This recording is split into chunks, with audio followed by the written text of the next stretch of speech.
night of primetime boxing. Saturday on Sky Sports Box Office. To order, see Channel 491, press the green button or go to skysports.com/BrookGavin. The IFL TV in association with MGM Marbella. I'm here at the Glaciers Hall in London Bridge with Adam Smith.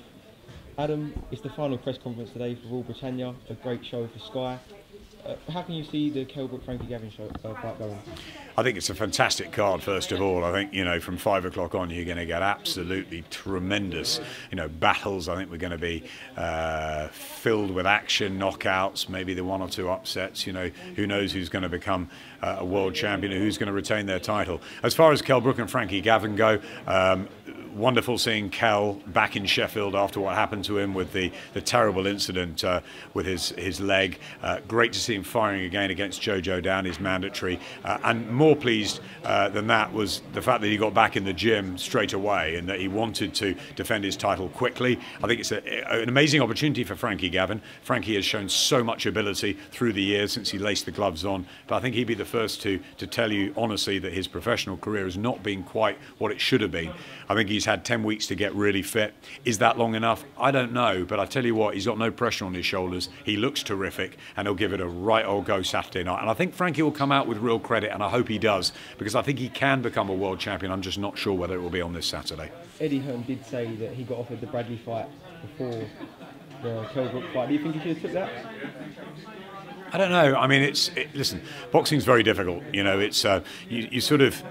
You've got to plot your paths. You've got to decide the best way to go. And I think this is the right fight at the right time. So probably the right decision to do this. Do you think there's any chance of him winning this fight, or do you think it's really one-sided? Sorry, say again? Do you think he'll win the fight, or do you think it's quite one-sided? Frankie? To Kell. I think that, as I said, I think FRANKIE GAVIN on his top form has a chance. Of course he's got a chance. There's two guys in the ring. One is a world amateur champion from former days, our only ever one, and one is a world professional champion. They both know what they're doing in there. I think that the weight is an advantage for Kell. I think the momentum's with Kell, and I think he punches probably a little bit too hard. So I'd expect KELL BROOK to get the job done, but it wouldn't surprise me if FRANKIE GAVIN gives him a whole load of problems to think about. And I think, as I said, I think that if Frankie comes out of this with real respect and having put on a great performance, I think he can become a world champion. But I fancy Kell to win on Saturday night. Also on the card is Kevin Mitchell fighting free-weight world champion Jorge Linares. How can you see that working out? Well, I'm a big fan of Jorge Linares. I followed him from very early on when he was with Oscar De La Hoya, who was singing his praises as a new Mayweather, a new Shane Mosley, a new Roy Jones at the time, and he looked absolutely phenomenal. Listen, he's a three-weight world champion, so he's a very good fighter, but he's also come unstuck 3 times, so the chin is obviously a problem. Kevin Mitchell, I mean, what a story he's been, a roller coaster career. The 2 nights where he hoped it would come together with Michael Katsidis and with Ricky Burns, he didn't manage it. And is that a fragility in Kevin, or is it just the fact his mind wasn't right at the night? He's got a great partnership with Tony Sims. He's got real momentum. He's got home advantage again, and he's got some power. So he's got a real chance. But I think it's tough against Jorge Linares, who at his very best is real quality. But it's one I can't wait for. It's going to be really exciting, that fight. Obviously today was the sort of main press conference. Yesterday was the undercard, which people were sort of forgetting about with all the big world titles, but there were some good fights on there. There's so many 50-50 fights, aren't there? I mean, Selby and Gradovich is one, certainly. I lean towards Selby on that one. Many people think Gradovich, but I think Selby will come of age on Saturday night. The others, I mean, very difficult to predict. John Ryder's just here. He was here yesterday. He's come probably as a fan just to see the others today. Ryder, I've always liked. I think he's a slow burner.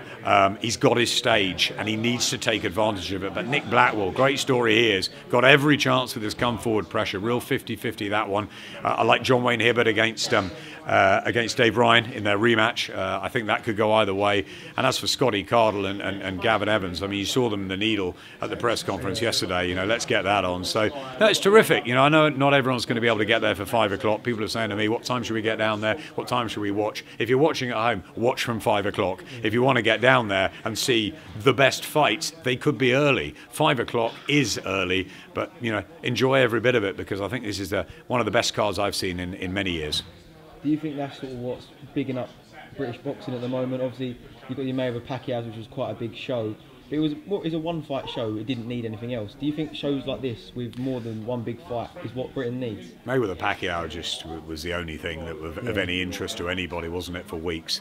And it was a fantastic event to be around on.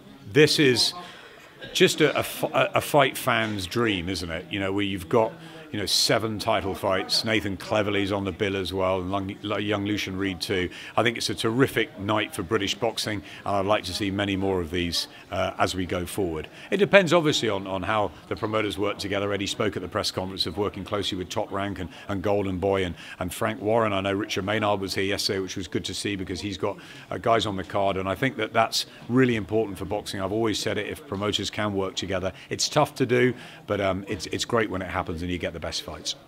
Adam Smith, thank you for talking to us. Have you met our new apprentice, Adam? A pleasure. Listen, I tell you what, Coogan, I'd worry. Yeah? I'd worry. Well, he's on our team, that's what I would worry for your own.